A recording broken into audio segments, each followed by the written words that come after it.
بسم الله الرحمن الرحيم والصلاة والسلام على سيدنا المرسلين والحمد لله رب العالمين. Amma ba'd, my dear respected brothers and elders, I greet you with the greeting that we hope to hear on the day of judgment. Assalamu alaikum wa rahmatullahi wa barakatuh.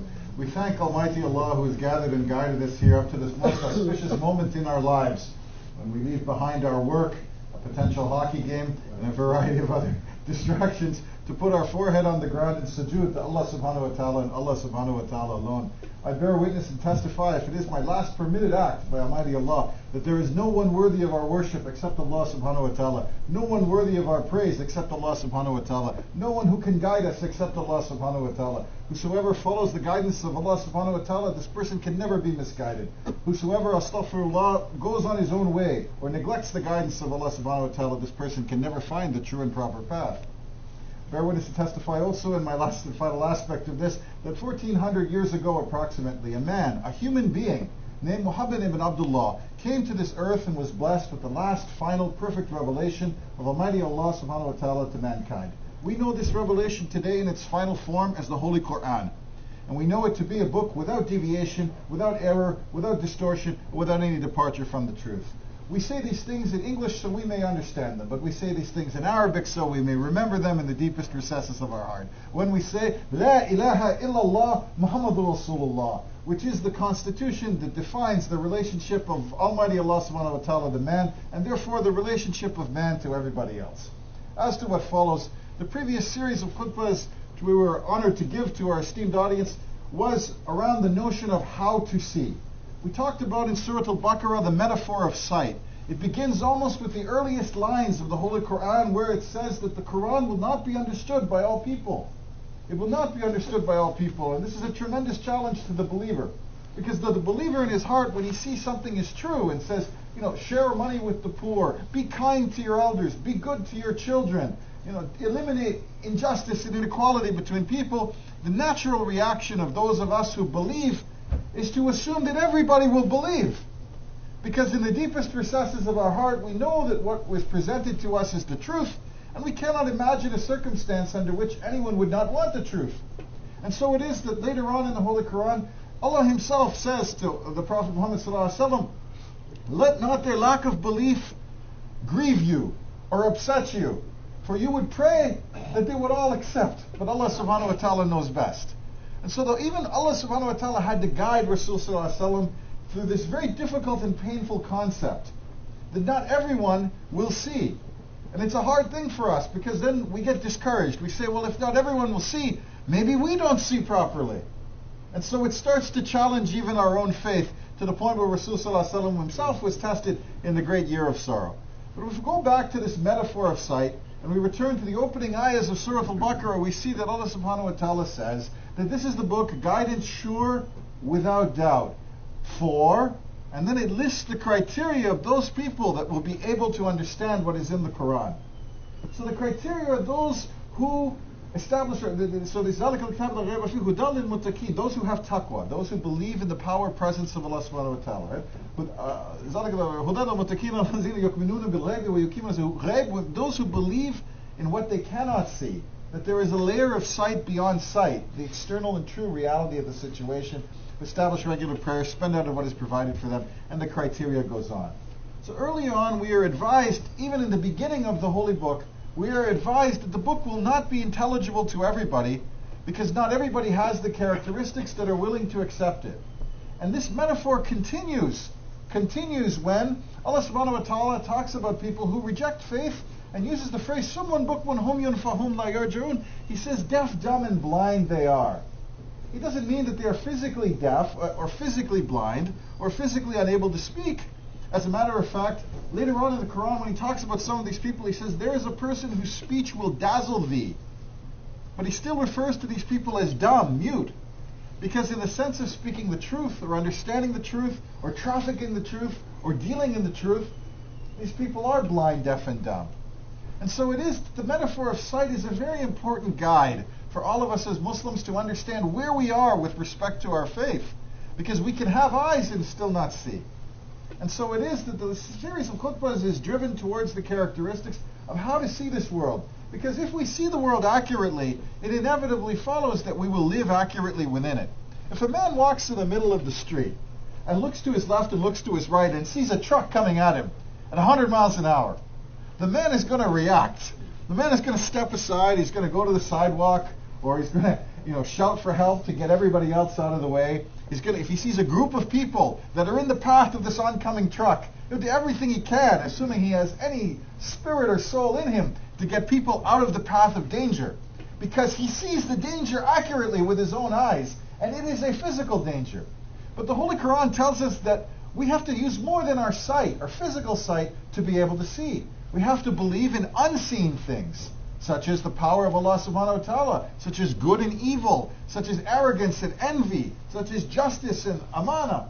So our sight is not simply a physical action, it is a moral action.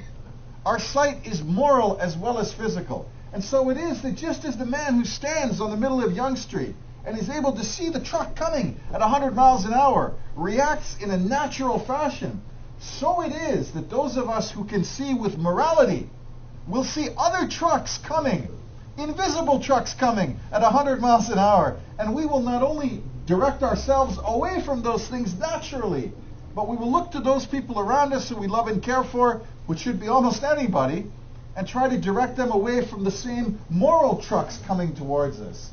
So we are where we are as an ummah in many ways because we have lost our faculty of collective sight.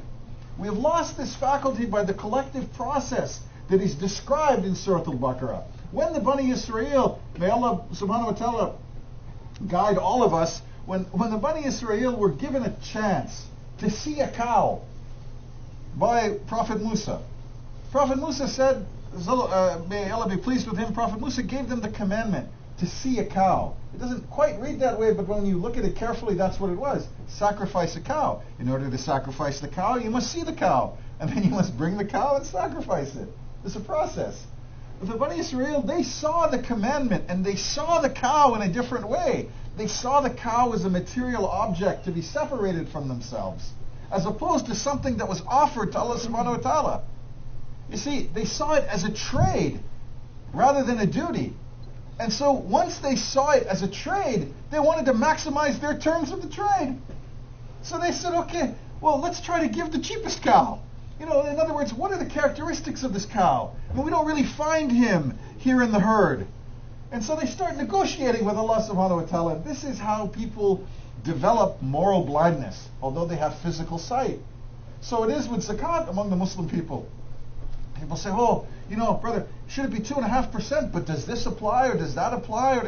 Rather than seeing zakat as a means by which we get closer to Allah subhanahu wa ta'ala, a means by which we might assure ourselves Jannatul Firdaus, we would be sitting there saying, can I give more and more and more, and try to have physically people stop us at the wall because we're busy giving more and more. We see it as a trade, and we say, okay, let me do the minimum.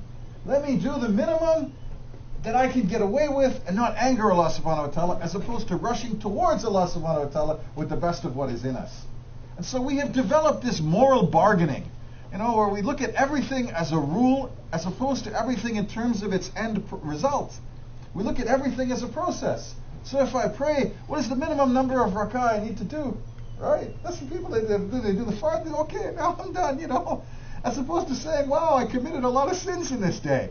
Or I felt distant from God, or I raised my voice to my wife or my children, or I was short, or I used bad language, or rather than reflecting on the quantity of sin in that day and saying, whoa boy, today maybe I better pray twice as long. I do my fard, I do my sunnah, I get up and I do tahajjud because the sin was strong within me. Rather than saying that is, okay, well, the Prophet said that I could do this much on this day, so I'm going to do the minimum.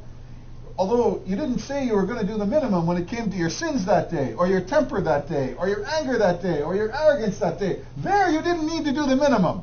But when it comes to praying or giving alms to the poor or being nice to people, now we got to look for the minimum in everything we do. Subhanallah, we have eyes, but we do not see the complexion of our day with true sight. It's almost as though we are the ones driving a truck off a cliff in some ways, and we don't see the cliff is there. And then we're surprised when the truck goes flying off. Brother Sabri has an analogy he always uses, which always makes me smile, which is a Muslim in many ways is like a guy who's relating to gravity. right? You stand on the rooftop. You stand on the rooftop and you say, okay, if I step off this rooftop, I'm going to fall down, because that's gravity. That's like sin and goodness and everything else. It's an inevitable force. The power of Allah subhanahu wa ta'ala is inevitable, right? So I believe in gravity. I absolutely believe in gravity. Another guy comes on the roof, and he's the same thing, and we talk to him about gravity. We tell him how dangerous gravity is. We tell him that, you cannot mess or negotiate with gravity in any way. And then the guy says, well, I'm not so sure, and he runs off the rooftop, and we join him. And this is, in fact, the great metaphor for how we approach this deen. We know with our heart, our soul, our eyes, and the experience of history that all of us have studied that certain things are wrong. We know that when a man says, I rule the Muslim people, without getting the allegiance of the people that he rules, that this is wrong and contrary to the example of Rasul sallallahu alaihi wasallam. And yet in every country in the Muslim world, pretty much, that is how we are ruled. We know that a banking system in which the rich get richer without taking any risk at the expense of the poor, we know this is wrong. Gravity. It's going to lead to injustice, it's going to lead to social chaos, it's going to lead to revolution. And then we take our money and we put it right in the Western bank that doesn't believe in gravity and feels like it can put it off from time to time. We know that part of our duty in this life is to live our life in a way that reflects the nur of Allah subhanahu wa ta'ala. That is like dawah by example. So if people say, are you a Muslim? Hopefully they're asking the question with joy in their eyes. Are you a Muslim? With the smile. As opposed to, are you a Muslim? And they're like, are you a Muslim? And we're like, oh no, man, not really. You got me confused with that other guy. Right? They're already nervous because of the dawah, quote unquote, they've seen. And we're already nervous because of what we put out in the world. And so it is that what we have done is we have taken our sight, and Allah subhanahu wa ta'ala refers to this as a willful process. The word in Arabic, kafara, it means to push something away, to reject it. There's a difference between someone who doesn't know something innocently, like he's a child, or he lived, in the desert, or in the jungle, or at the bottom of the sea. And you tell him something about dry land and he lived under the ocean, he doesn't know dry land. So you cannot attack this man for his lack of knowledge of dry land. You cannot say this man has kafara towards the dry land. He's never been there. He doesn't know it. Kafara is somebody you take from the bottom of the ocean, you put him in a house by the beach on dry land, you bring him fruits and vegetables, his feet walk the earth and live in a beautiful way, and then he goes back into the ocean and says to the people in the ocean, there is no dry land, I reject it. That is kafara. That is a kafir. That is someone to whom the truth was explained in clear terms, the truth was possibly even experienced, but it is still rejected. That is not someone who has never had any experience of it.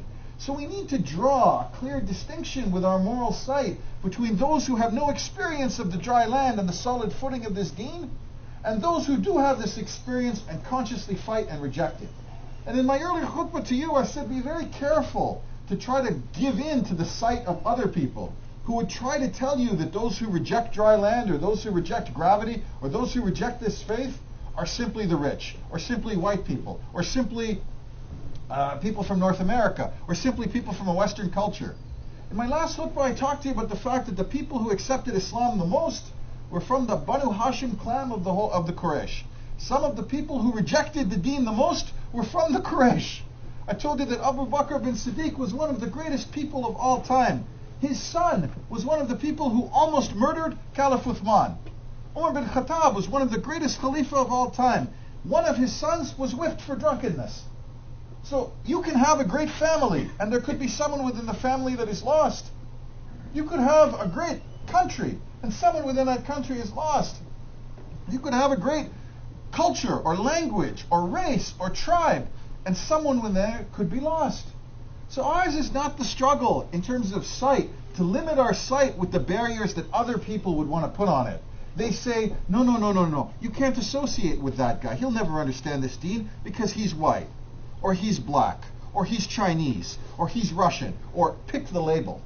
They want to make it about animal labels on people. You distinguish animals by the fur on their hair, the horn on their head, the size of their eyes, by their physical characteristics. That's a monkey, that's a dog, that's an ape.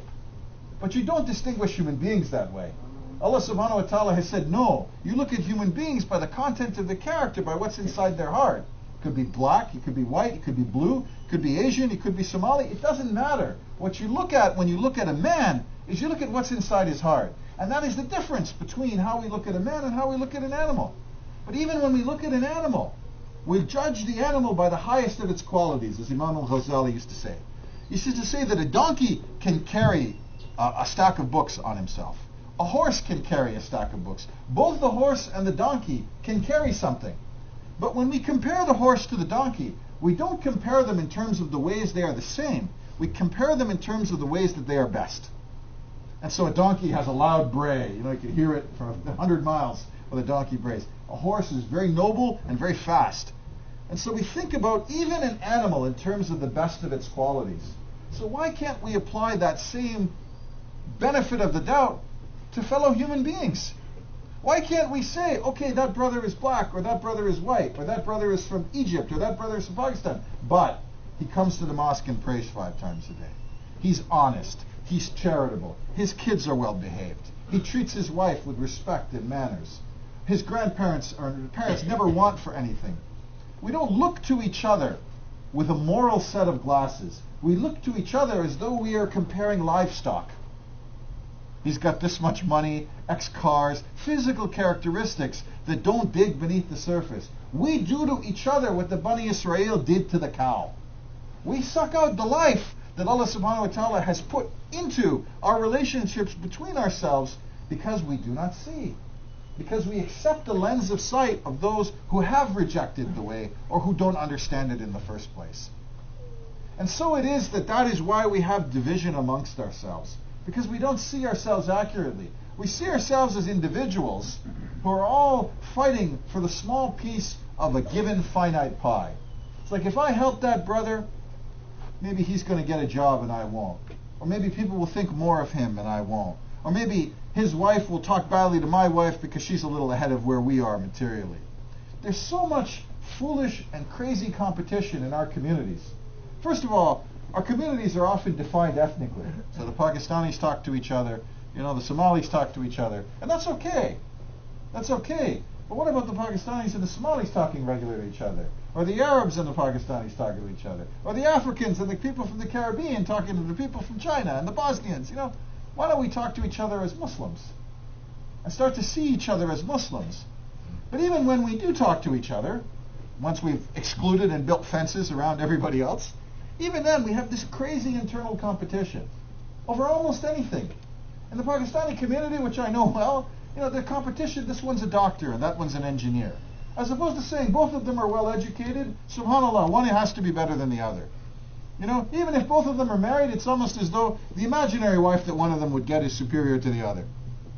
And then the next competition, you hear things like, well, this one is fair, he's light-skinned, and this one is dark. So, I use the word pure, beautiful, it almost relates to the skin tone in the way that a lot of people use it. This is the kind of craziness we do. This one's got a bigger house. This one threw a better wedding party. This one did this one did that. Within our own communities, the knives are out for each other, as opposed to the support. If one brother does something that the rest of the community, is embarrassed by, or maybe he was ignorant, or maybe he just didn't understand this thing, rather than rallying to defend that brother and help him, or show him the better way, no, now everyone's got to get distance from this guy. How often do you see the doctors and the lawyers and the successful established people in our community reaching out to the people that just landed and might be driving a taxi or working as a security guard, or doing whatever they can to start to get established in the society? How many of those guys do you see with jobs in their offices? That first employment on their resume, that computer training they needed, that language training they needed. We have people that are professors of English and teachers of the language. We have so many people that come to this country, Muslims, who can't speak the language. We have professors sitting among us who are paid hundreds of thousands of dollars to teach non-Muslims the language, but they can't take a second of their time to go speak to those who don't have something. Why does that happen? I tell you why it happens. Because we don't see. We don't see the world the way Allah subhanahu wa ta'ala tells us we got to see it. If you realize that every second of your life you are closer to dying, every second of your life you are closer to being judged, every second of your life it is quite possible that you and I remind myself before any of you, are committing sins, directly and by omission, because of a lack of gratitude for what Allah subhanahu wa ta'ala has done. You would grab the guy who doesn't speak English before he even can get to the door, sit him down and say, brother, I'm going to teach you this language before my time comes. Because if the only thing this country gave me was the ability to speak its language, I'm going to give that to you. If the only thing I got going for me in this particular country is that I have a job, I'm going to show you how I got one. If the only thing I've got is that I have a business or an ability to manage an asset, I'm going to tell you how that works so you can find your own way. If you started to see your life as this cosmic painting that will be shown to you on the day of judgment, where nothing is hidden and nothing can be, explained away with slick words, where the reality of everything you do will be presented in surgical detail.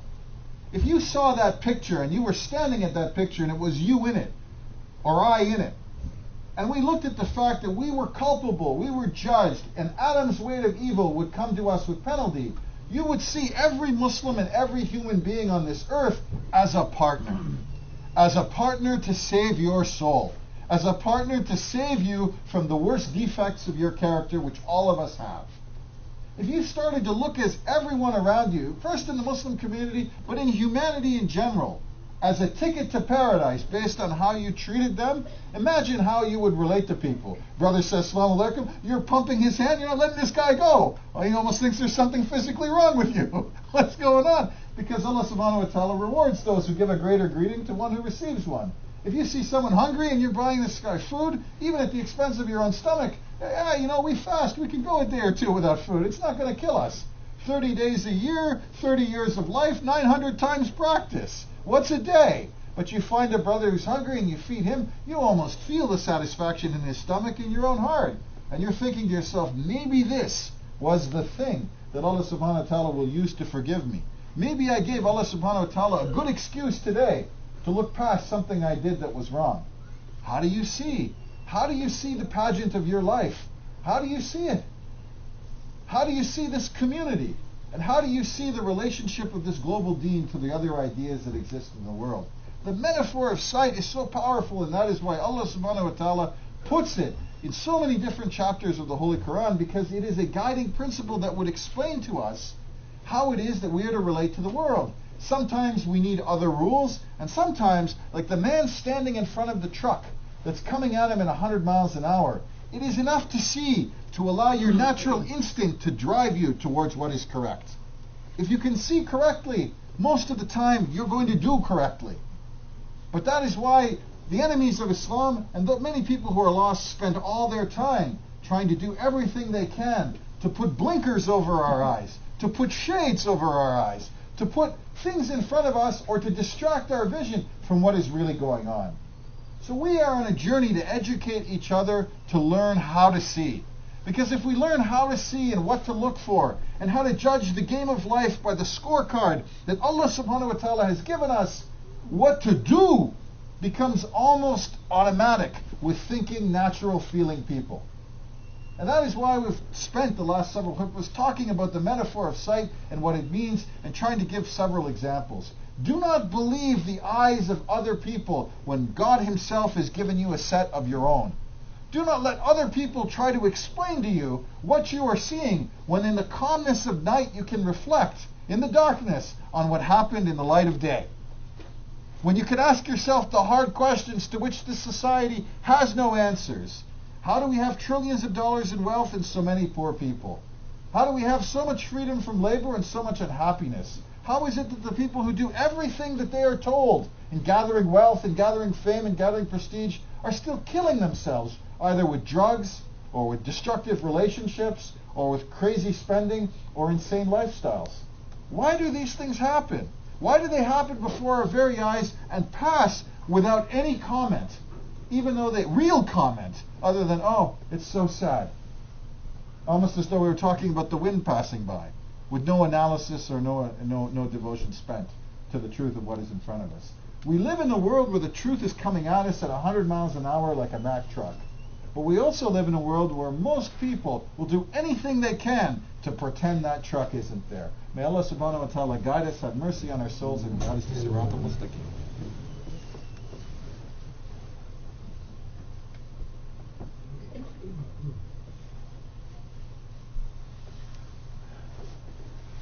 بسم الله الرحمن الرحيم والصلاة والسلام على سيدنا المرسلين والحمد لله رب العالمين أما بعد. My dear brothers, we have something. We have something in our hands. It's not necessarily visible, but we have something called this deen, this way of life. Many years now I've been doing these khutbahs, drafted by accident and sort of put back in place by Allah knows what. But at the end of the day, my ideas are very simple. My ideas are that what we have is wonderful. How we know this is the facts before our eyes. You and I are Muslims when a few people in the desert decided there was a better way to live. A few people in the desert, far, far away from any of us in space, time, geography, far away from us in resources, far away from us in language in most cases, far away from us in every way that one man can be away from the other and by animal evaluation.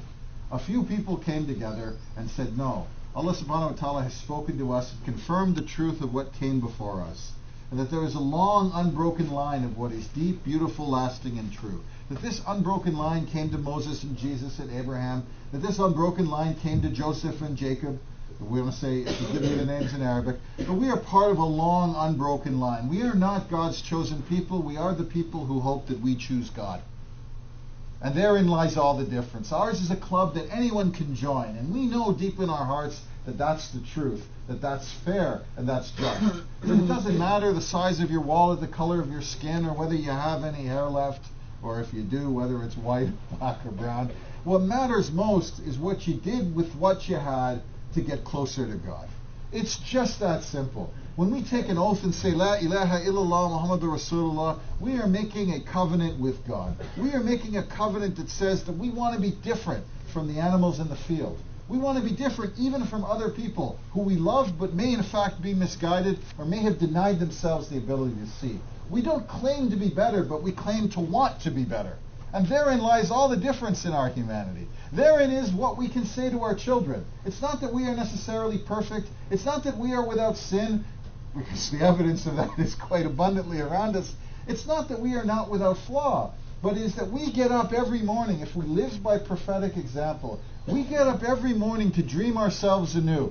As the great boxing writer once said of Muhammad Ali, it seemed like every fight he woke up in the morning and dreamed himself anew. Well, what about us getting up every morning and dreaming ourselves anew for the fight with Shaitan that lurks outside us and inside us? For the fight over the worst instincts of our nature to appreciate the better angels of our nature. What if we got up every morning and said, today is the day, today, here, now, where I'm going to do the one thing that might bring me closer to Allah subhanahu wa ta'ala. There's a great hadith of Rasul sallallahu alaihi wasallam where a man is walking in the fields and he sees a dog.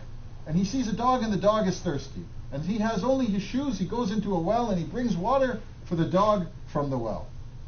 In his shoe, in the desert. And the dog drinks from his shoe, and Prophet Muhammad sallallahu alaihi wasallam says, that man for that act alone will go to paradise. So every day, unlike Pharaoh, every day that we don't know that we're going to die, we don't quite know the timing, but every day we have an opportunity to be just a little bit better. Every day we have the opportunity to look at those people around us as our ticket to heaven. Imagine what your life would be like if you related to your brothers and your sisters, your parents, your children, your daughters, your sons, as your passport to paradise. Would you yell at them in the same way? Would you scream at them? Would you ignore their needs? What about the people you work for and the people who work for you? What about the government of this country, whether we agree with it or whether we don't? What about the governments in our own countries? Are we doing everything that we can to bring a little bit of paradise to earth? By the instruction of Allah subhanahu wa ta'ala, by the example of his glorious field marshal, Muhammad sallallahu alayhi wa sallam. We not only live in a theoretical world, we live in a practical world where we know that once upon a time there were a group of people in the middle of the desert with nothing that would suggest that they would be great, who built something that 1400 years later people practice and live and die for. We know that there are people in China who've never spoken Arabic in their lives, who've memorized the Holy Quran, memorized thousands of pages of poetry in a language they never even understood, and live by it. You ask us for a miracle? The miracle is right in front of you. Look to your left and look to your right and ask if there was any other reason why every week you would be brought together by the brother beside you. Whether money, fame, power, food, wealth, whatever would bring you guys together and bring us together to some common purpose. But what if we could extend that purpose beyond just Friday at 12:30? What if we could extend that purpose to the well-being of each other? What if the way that we kept score was the way Allah subhanahu wa ta'ala said to keep score, which is that we wanted for our brother more than we wanted for ourselves? Because our own needs were simple and modified by our pursuit of paradise. But our needs for our brother were motivated by our fear of leaving a gap in his existence. Then when people came and said, "Are you Muslim?" they would say so with hope and longing in their eyes, like a man who's in a storm who sees a lighthouse and says, "Oh, is the light here? Now my ship is safe." And that light is the light that is within all of us, which is the light of Allah subhanahu wa ta'ala, which is the light of truth, the light of deen, and the light of love. We sit around and we apologize for this faith because we don't understand how sorely and badly and desperately it is needed in the conduct of people's lives. We don't see how more than drugs, more than fame, more than money, more than all the things that have made men weak over all these thousands of years, there is one thing that continues to call them home. Call them to the truth of the day when Allah subhanahu wa ta'ala uses a single sound and says, "Be," and even the mountains will crumble. Every one of us has experienced a moment that is far greater in our lives than our lives itself. It may have been when a child was born. It may have been when we stood and watched 7 million people perform tawaf. It may have been when someone rescued someone's life, or your baby took its first steps, or somebody learned to ride a bicycle, or somebody learned to live in a way that set themselves free. Every one of us has been next to the spiritual transformative experience of a direct connection with Allah subhanahu wa ta'ala. And why would we deny ourselves the ecstasy of that feeling for every second of our lives when it is available to us with no money, no charge, nothing other than a desire to live that way? Allah subhanahu wa ta'ala doesn't impose conditions on you. He simply says, accept Him, chase Him, pursue Him, and He will come to help you. Nothing else in the world is like that. Everybody else wants to hit you up for something. Everybody else has something they want to take. Allah subhanahu wa ta'ala, before you were even born, already gave you sight and hearing and wealth and protection and food. How many of us have missed even one meal in our lives that we couldn't possibly afford other than one by fast by choice? Even one meal.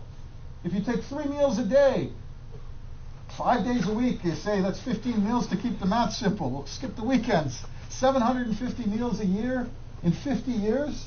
In 100 years, it's 75,000 meals. 75,000 times divided by 2, 40,000. Let's take 40,000 meals. 40,000 times Allah subhanahu wa ta'ala made sure you were okay.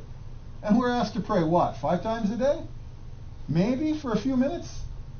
The ask of us is so silly and so limited in comparison to the bounty that came the other way. We should be embarrassed as human beings for our performance, for our lack of gratitude. If we did for each other 1/1,000,000th of what Allah subhanahu wa ta'ala did for us, what would we expect in return? And yet Allah subhanahu wa ta'ala is there and He gives and He gives and He gives, and yet we reject Him.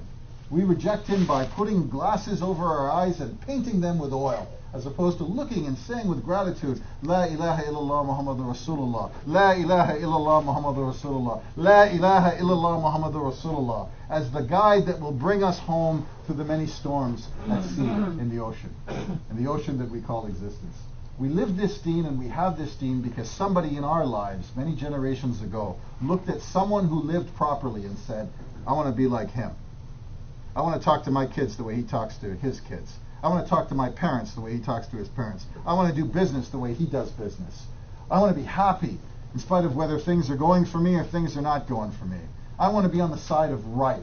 I'm not going to ask God to be on my side. I want to be on God's side. I want to be like Him. And so it was that every one of us, at some point far back enough, accepted Islam. Well, why can't we turn around and be the kind of person that returned the favor, for whom other people, Muslim and non-Muslim, children, wives, daughters, sons, cousins, looked at and said, you know what, I may say I'm a Muslim, but I want to be like him.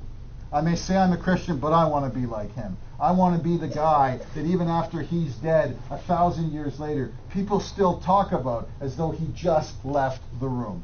I want to be the guy that when I go to bed at night, I get up in the morning and look in the mirror and say, thank God you showed me the correct path. I want to be the guy that my wives will jump in front of a bus for, not because I asked them to, but because they couldn't imagine any better source of light or truth or protection or justice. I want to be the guy that my kids look at 100 years later and say, God, if I was 1/10 the person my father was, I would be 10 times better than any other man. Be that guy. It's available for you to be that guy. Read the Quran, but read it with the desire in your heart to come closer to Allah subhanahu wa ta'ala. Read it with the desire in the heart to see the things that you can't see. Read it with the desire in your heart to be an example not only to yourself, but to everybody else around you. Astonish yourself. Be someone that you never thought you could be, but that Allah subhanahu wa ta'ala always knew was there. This is our prayer. This is why we come together. This is what we talk about at khutbahs, and what we should be talking about to each other. We're in a race, the destination of which is the same for all of us. We can't change the ending, but we can change everything that happened from where we are to that destination. We ask Allah subhanahu wa ta'ala for His